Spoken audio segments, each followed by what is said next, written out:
Darle la bienvenida a la periodista Sandra Romandía, directora editorial de MX, donde hoy, déjenme decirles, se presentó contra viento y marea la investigación periodística titulada El checador tras las empresas fantasma de los eventos del presidente. Sandra, ¿cómo estás? Como siempre, un gusto platicar contigo.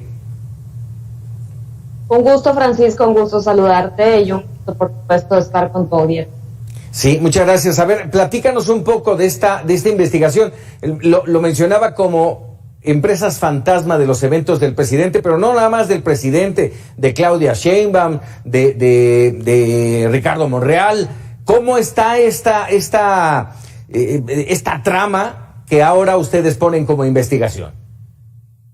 Gracias. Mira, el día de hoy publicamos este reportaje en mx.com titulado El checador detrás de las empresas fantasma de los eventos de AMLO, ¿no?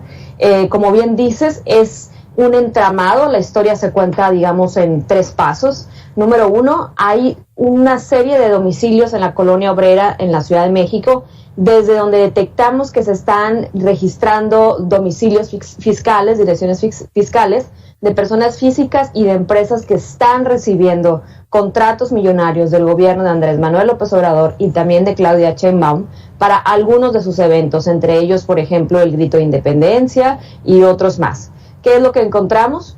Que al ir a esos domicilios, revisar esas empresas, buscar a los apoderados legales y a los accionistas, buscar incluso a algunas de las personas físicas que se mencionan ahí, pues encontramos características comunes de este tipo de entramados cuando vemos el actuar de empresas fantasma o empresas que solo existen en el papel. ¿Qué es? Que en la realidad vas a las oficinas y no hay nadie, son domicilios básicamente desocupados, hay bodegas vacías, por ejemplo, no tienen un local comercial, no tienen ni siquiera un teléfono donde localizarlos en caso de que, por ejemplo, quisieras contratarlo a una empresa para otro tipo de evento. Las personas no son conocidas en la zona y sobre todo estas 4 personas involucradas, que son las que contamos aquí, están relacionadas. Bueno, una de ellas es una persona que es el checador, que trabajó mucho tiempo con ese puesto en la delegación Cuauhtémoc, ahora alcaldía de Cuauhtémoc.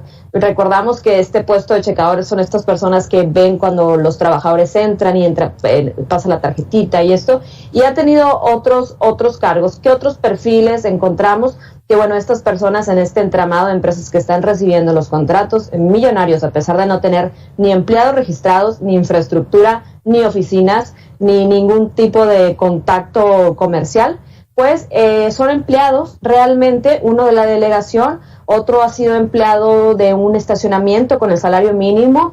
Yasmín Bolaños, otra de las involucradas, está registrada su último empleo con un salario mínimo como asistente en una oficina, lo cual pues por supuesto que nos explica un poco cómo estas conductas pues al final embonan en todos estos modelos que tanto se han estudiado de empresas fachadas o de empresas de papel, en los que son utilizados los nombres de algunas personas que no tienen nada que ver, que no tienen ni activos, que no tienen ningún perfil empresarial, para que ese dinero caiga en manos de otras personas beneficiadas, haciendo un triángulo con el dinero en un esquema de corrupción. Y todo esto vía directa, vamos, por adjudicaciones directas, sin licitaciones.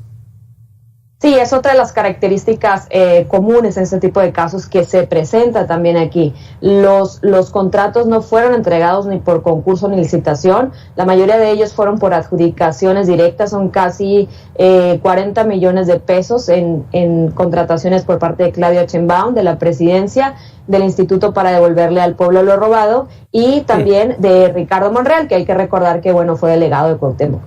A ver, ahora que mencionaste el Instituto para Devolverle al Pueblo lo Robado, inmiscuido en un escándalo así, ¿quiénes más autorizaron este tipo de cosas en la investigación, que hasta donde entiendo se llevaron 2 años?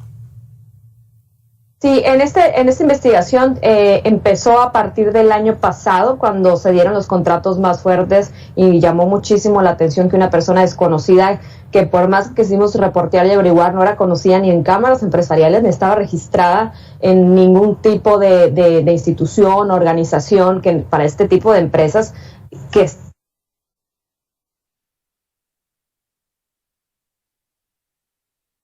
que hay que decirlo, no se trata de que estén ofreciendo el catering en algún desayuno o una pequeña conferencia. Empezamos a rastrear y a seguirle el camino a estas personas, y en la página de mx.com.mx, que por cierto ya estamos restableciendo el sitio después de un ataque cibernético, podrán encontrar los documentos. Eso platíquemelo, porque casual, hoy en la mañana ustedes revelan esta investigación en el portal de MX, y hoy hay un ataque contra el portal.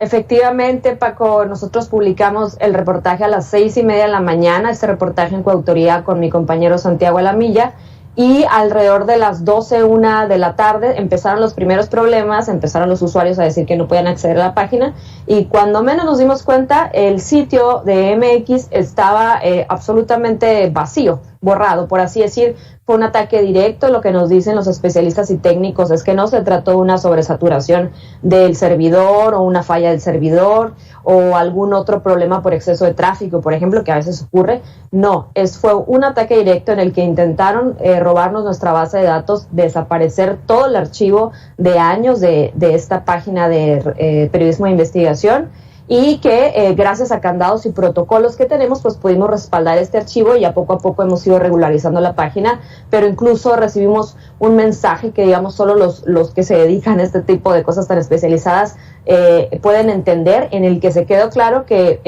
fue un ataque por parte de personas especializadas en tumbar sitios, en borrar datos y en llevarse bases de datos. Pues la investigación periodística ya está. ¿Qué podemos esperar de la autoridad?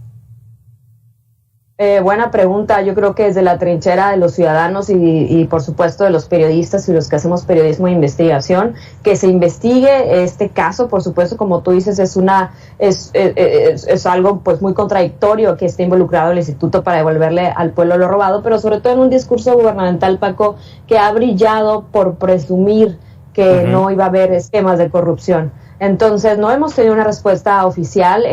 Hoy intentamos preguntar en la mañanera, pero no se nos dio la palabra. Mañana insistiremos nuevamente, y estamos, por supuesto, abiertos a que el gobierno, tanto federal como el de la Ciudad de México, dé una explicación, pero sobre todo se investigue esta trama, porque a todas luces, pues como dicen, ¿no? El que camina como pato, pues es pato. Todas las características coinciden con lo que los estudiosos en el tema de corrupción, de tráfico de interés, y de influencias, pues definen como un esquema de empresas fantasma. Sandra Romandía, como siempre, agradecido de que nos regales estos minutos, y felicidades por este periodismo de investigación que tanto le hace falta al país y nos pone en una realidad distinta a la que nos venden.